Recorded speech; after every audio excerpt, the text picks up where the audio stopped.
Fire. Fuck yeah. I'm about to hit this with some drums though. Hold on. Yeah, that's my homie who's actually a drummer for a band out in Las Vegas. Oh shit. Yeah, they're called Sticker. They're pretty good. Sticker. Yeah.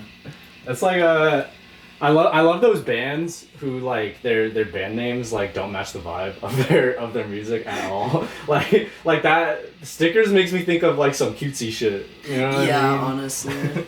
I love that. That was funny. I tried to start a band up when I was out in Vegas with my brother. It was called Wounded Hand. Uh-huh. It's a Stone Temple Pilots reference. What's Stone Temple Pilots? What's Stone Temple Pilots? I don't know if you would rather use this loop or play whatever you have in mind, but yeah, I have these drums up right now.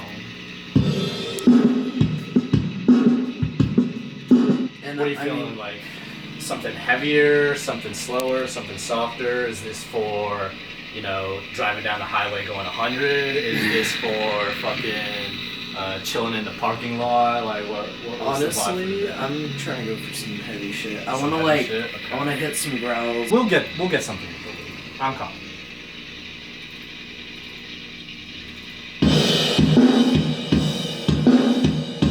I downloaded a bunch of grunge drums the other night.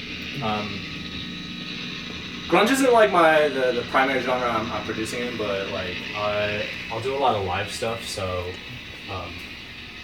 that's where I say like I'm confident with this. Oh, fuck yeah. There's a specific snare that I actually really like. Yeah. It's like the Limp Bizkit snare, or like the new metal snare. That thing hits, bro. Yeah, that thing hits. That's like my favorite snare of all time. I found this one producer that like pretty much only uses that snare, and I'm just like, ooh, I'm using all of those beats.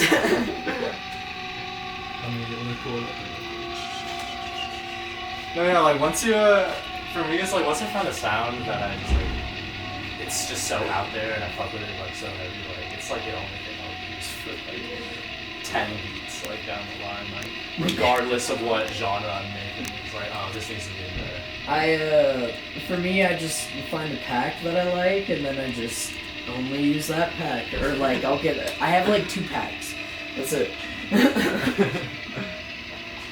I have like, oh my god, I have so much fucking space on my hard drive just filled with sounds. I think I probably have close to like 100 gigs on like this laptop alone just of fucking sounds. Holy shit. Producer grind, but yeah. Fuck yeah. The more, I feel like personally it's like, the more diverse your sound selection is, like, the more shit like this I can do, and I just tap into everything I want to do, Yeah, exactly.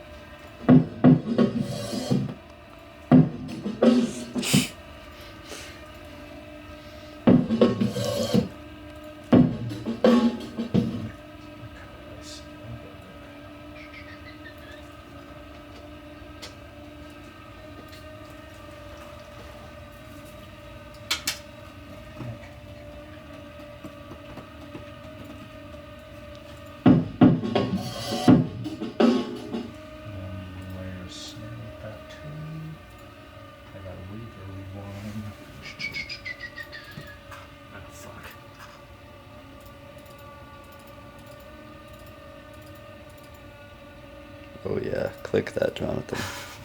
Oh yeah.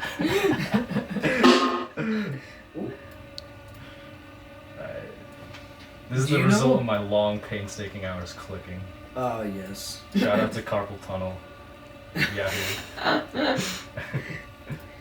There's a really cool plugin called Isotope RX9. Yeah, it's for mixing, isn't it, or is it an EQ? It's well, I mean, I know that people use it to steal samples and stuff like that. Oh, that's right. It's that one plugin that like can filter out the drums or the vocals or whatever the fuck you want out of anything. Yeah. It's so cool. I think it's dope as fuck. I got a free trial of it and like stole so many fucking drums and lines.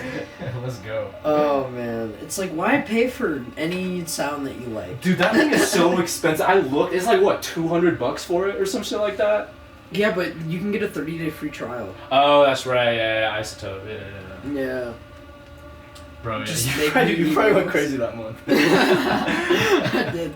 Dude, I ripped the drums and guitar off of a shit ton of Alice in Chains songs. So now, like, I just have a bunch of, like, I have all the loops and everything and, like, the stems from, like, the whole Dirt album. Dude, it's hilarious, too, because, like, if you just look hard enough online, like, you can find the MIDI data for, like, the most popular songs, and it's just out there for free.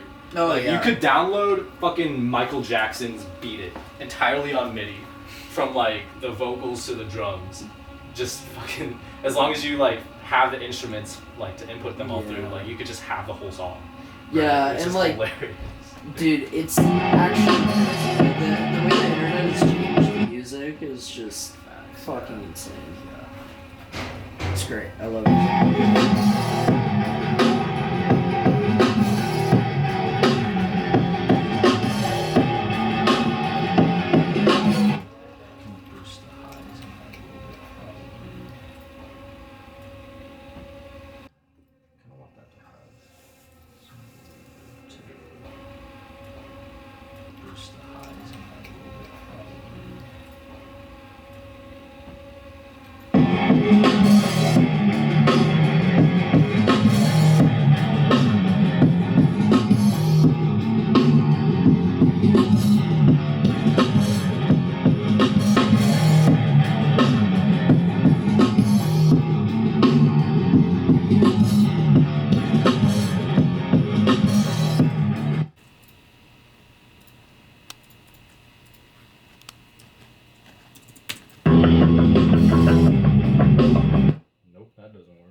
It's also just really loud. Turn that down a fuck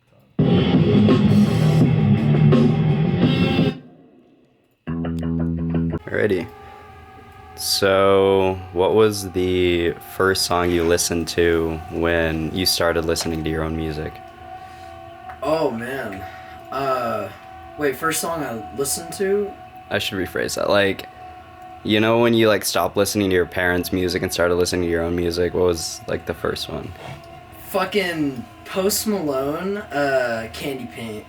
Oh, okay. That was the first song. Actually, it was, like, sophomore year of high school. I started getting into my own music, and I started originally with Post Malone. And then it, like, kind of evolved. It was, like, the whole SoundCloud rap era and shit like that.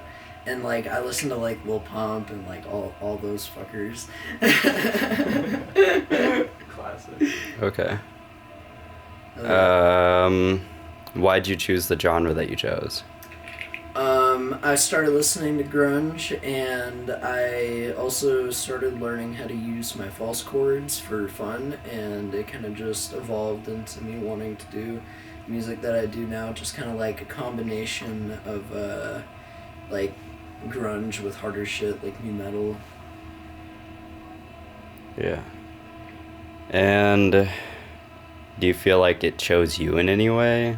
Like, do you feel like your experiences, I guess, sort of molded your music? I mean, I know everyone says that, but would you say it molded the genre of your music? Oh yeah, for sure. Especially like the things that I write about. I've had like kind of a rough past, and so just, you know, all the shit that I've gone through has just kind of like led me to the music that I listen to now, and it's also just led me to the things that I make now. I'm definitely like a very different person than I was in high school. Okay. What's the biggest difference? I grew up. Yeah. That is definitely a big part of that, and just like high school was kind of like when I experienced everything that kind of made me grow up, except for like a couple other things, but yeah. Okay. I've been thinking about this a little bit. What is the best part about being a dad, and is there a bad part? Best part about being a dad is seeing my daughter smile every day, and being the source of that joy is honestly the best part. Oh yeah, by the way, she calls me Baba. I go by Baba to her. And I think maybe the hardest part is just like it's caring for another person. 'Cause like taking care of somebody else can be a little bit of a handful sometimes sometimes it feels like I can't even take care of myself. But like she gives me the motivation to take care of myself and take care of her. So I'm sure having that pressure to like be on it, be that person that she can look up to, be that person that is the source of her joy, like you said, like is a lot of pressure too. Yeah. It's definitely like big feeling to have to be a parent. It's an experience.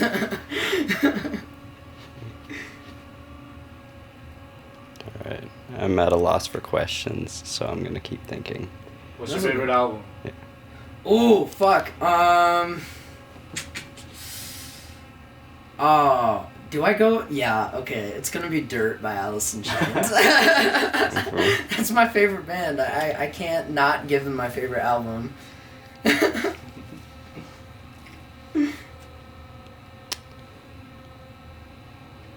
What was the best year of your life, I guess? Honestly, this one so far. Hey. Moved out to Colorado. Got the fuck out of Vegas. It's pretty great so far this year. I'm starting a new life with my family and everything, and making new friends and shit. It's great. Hey, it's only gonna get better too. Yeah, for real. Yeah. For real. Yeah. Here's to that. Hell So, yeah. That what's shot of Jack that we just did. what's your goal? If you're not trying to spoil any goals with your music, don't. But what?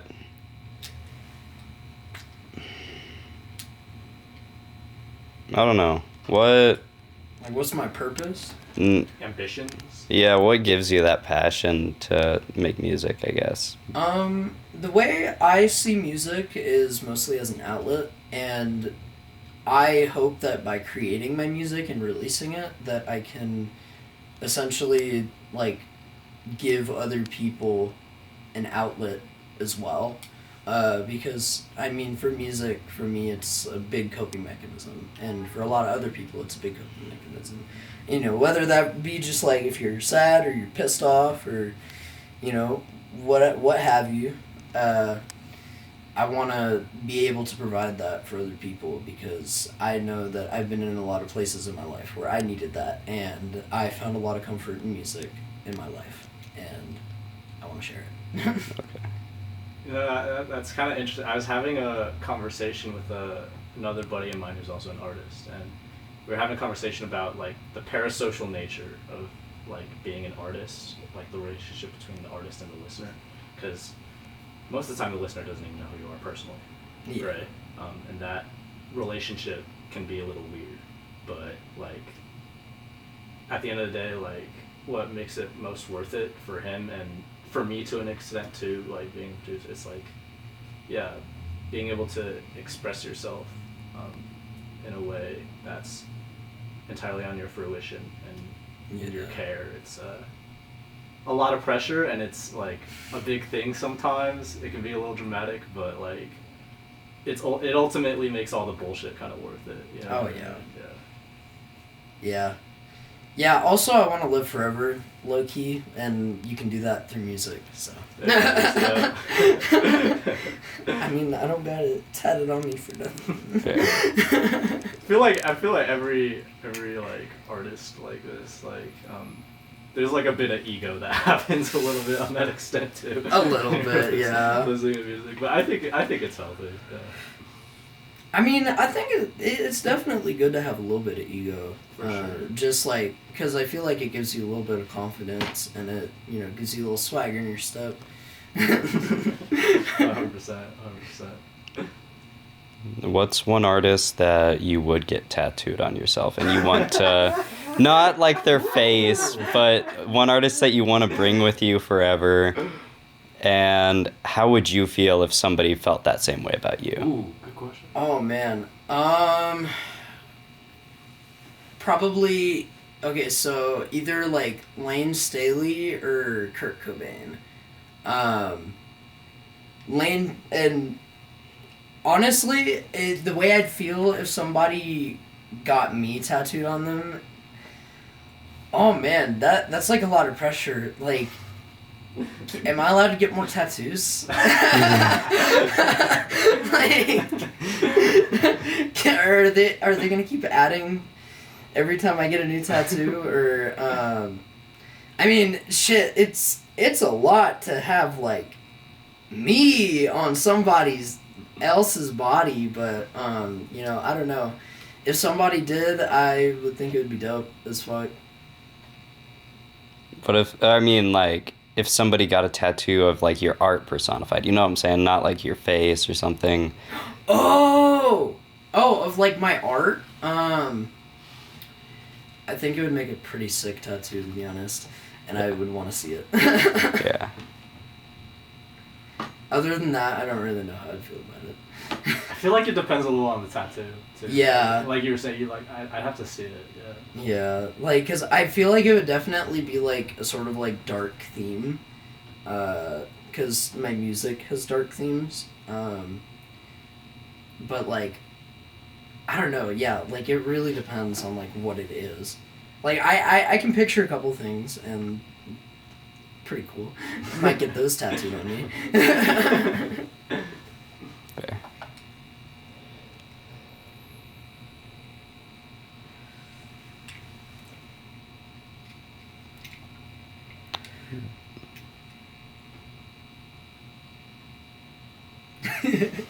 Yeah. I guess What a that's shitty interviewer, oh my fuck god. you. The worst thing I've ever seen. All right.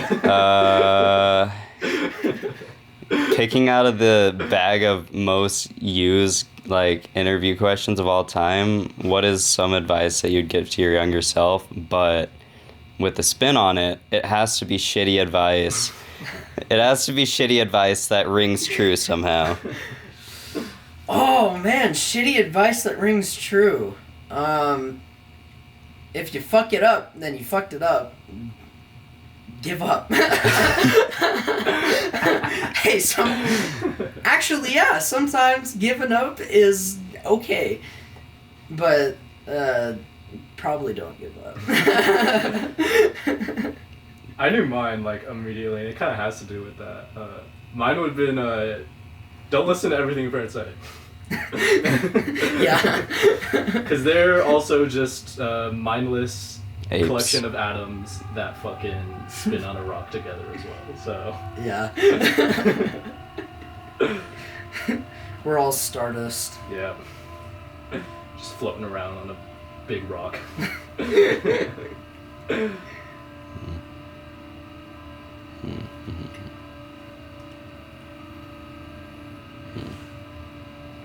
I guess, what's one story from your past that you feel like should be made and should be expressed either through art, through whatever, through this camera? Probably. Shit, I might have to think about that for a second. Damn, because, like, there's a lot of things in my past that, immediately thinking of that, like, would be made into a good story, potentially.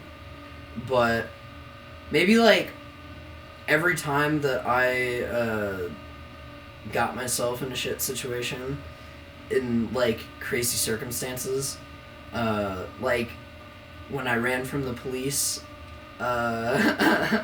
Was this more or less than 10 years ago? Been legally advised to not discuss this.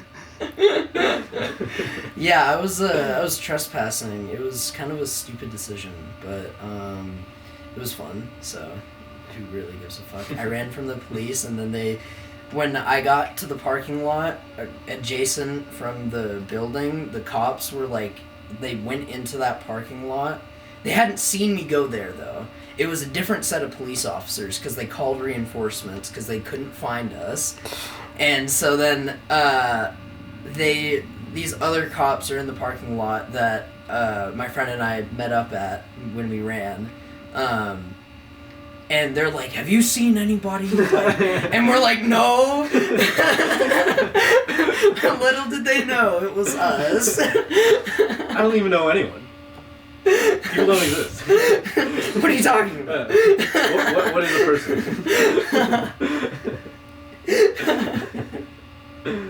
That was fun. Yeah, that was actually the second time that I'd been back to that same abandoned building. First time was with a couple more friends, and we had like golf clubs, and we just like were beating down places in the interior. It was like an old rundown medical building or some shit like that. It was cool. Dope. Wait, Johnny, you went to the Titan 1, right? The Titan 1?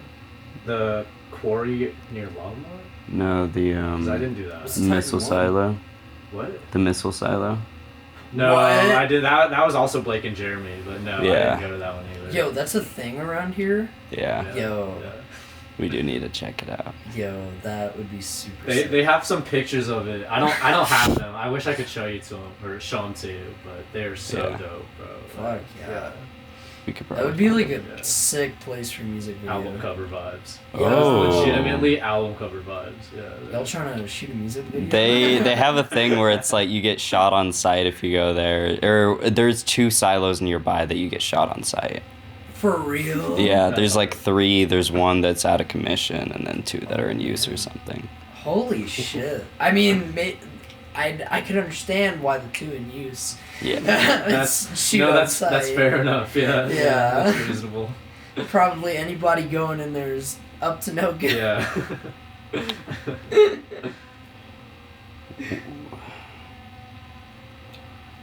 So I feel whenever I have like a camera or like a skateboard with me, it's like an extension of myself. What piece of musical equipment is most an extension of you? I'd say guitar. Anytime I pick up a guitar, it's like I can sing through it pretty much. And that's how it feels sometimes. When I'm just like, Yeah.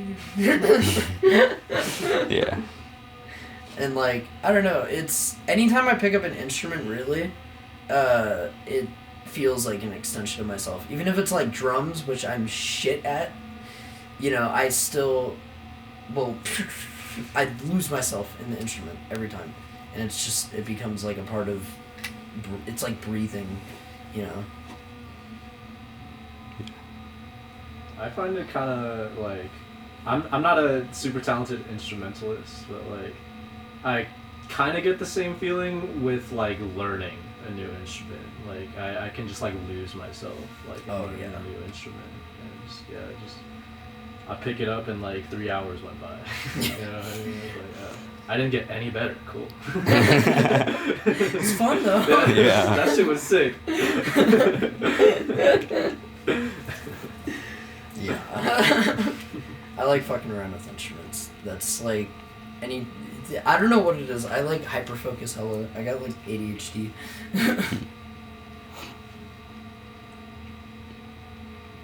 This is a bit of a odd question, hard question, but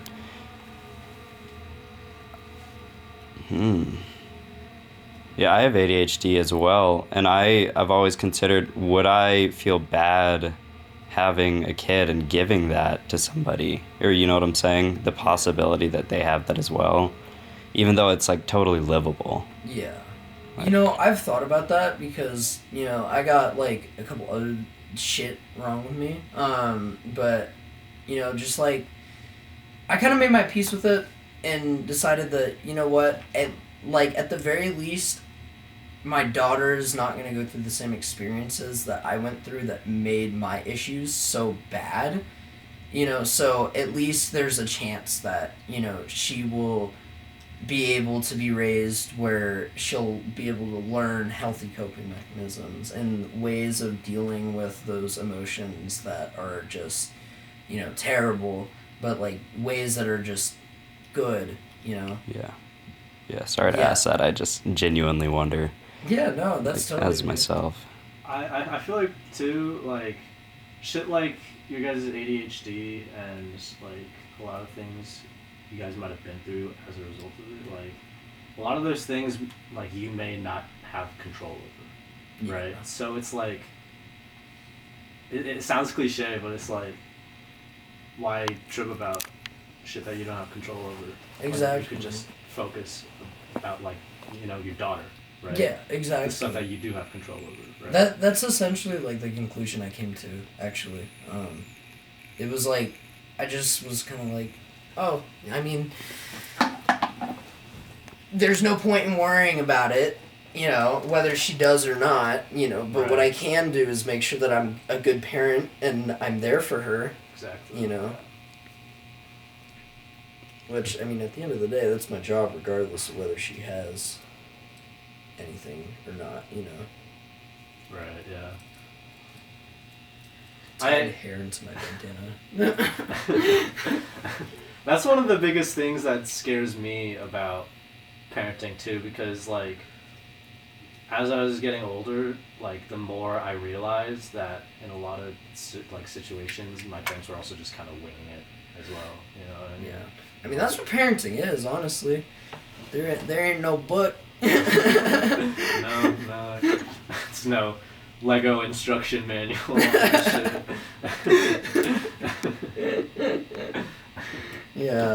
Yeah, I mean, parenting really is, at the end of the day, just winging it. You know, you're just, I mean, you can go into it with ideas of what you want to do and everything, but, you know. You have no idea how that kid's going to turn out.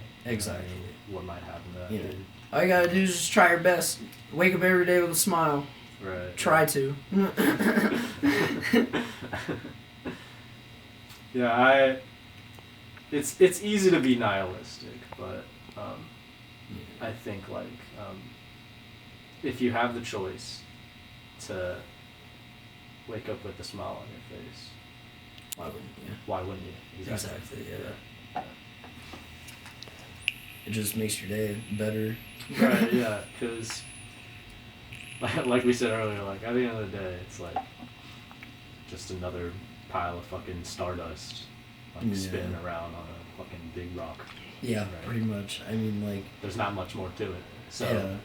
At the end of the day, we all die one day. right. You know. So you gotta put that like you gotta put the more of it to yourself, if that makes sense. You know what I mean? Yeah. Because objectively, like, there's not much to like being around and like living and doing the things we do.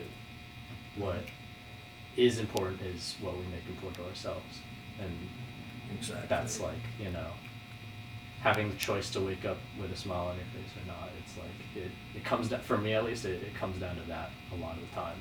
Yeah. So. Do I want to have a bad day today? No. Yeah. What's one philosophy you want to share? Could be yours, could be someone else's. I don't know. Maybe just like optimism, honestly. I find that although it's like hard, but like being optimistic in shitty situations like can help keep you calm, and keeping you calm can, you know, make you make good decisions and stuff like that. And being optimistic is just like, you know, anytime something shitty happens if you dwell on it and it just festers and then it just sucks and it hurts. But if you're optimistic and you're like, no, like it may suck now, but next week it might be better. Tomorrow is a new day. Like it makes it a little bit easier to go through the shitty things. Shout out to Marcus Aurelius. Yeah. Yeah, I like that book. Or Diogenes. Do you know Diogenes? I'm familiar with it. I'm not gonna pretend like I delved super deeper. I'm like an expert. He was the Greek philosopher that would shit and piss Yeah, in the no, street. yeah. And like, man, that's the philosophy I want. The precursor to Gigi Allen. He would like go into like these schools like these like really professional settings like with a bunch of like aristocrats and shit and just shit his pants. Oh my god, yes. Or fucking I don't remember which philosopher it was. I think it was like, I don't think it was Aristotle. I think it was Plato. It might have been Plato. I think it was Plato. But he was like, the definition of a human is hair or featherless biped, and on paper that sounds right. Yeah, but pretty accurate. Diogenes broke into the classroom with a chicken that he plucked all the feathers off of it, and it was still alive. And safe to say that was not a human. Yeah. That's funny though, because that chicken probably was going through so much fucking pain just for him to make a point. Literally. That's a different level of petty. Yeah. That's hilarious. I mean, one of the things he says is like, when I die, just leave me to the fucking dogs. Yeah. Honestly, shit, that's like the Let most the earth take sustainable. me. Yeah, let the Yeah. Let the earth take me. Alright, do you want to end it there? Yeah, fuck it. Alright, cool. Hell yeah.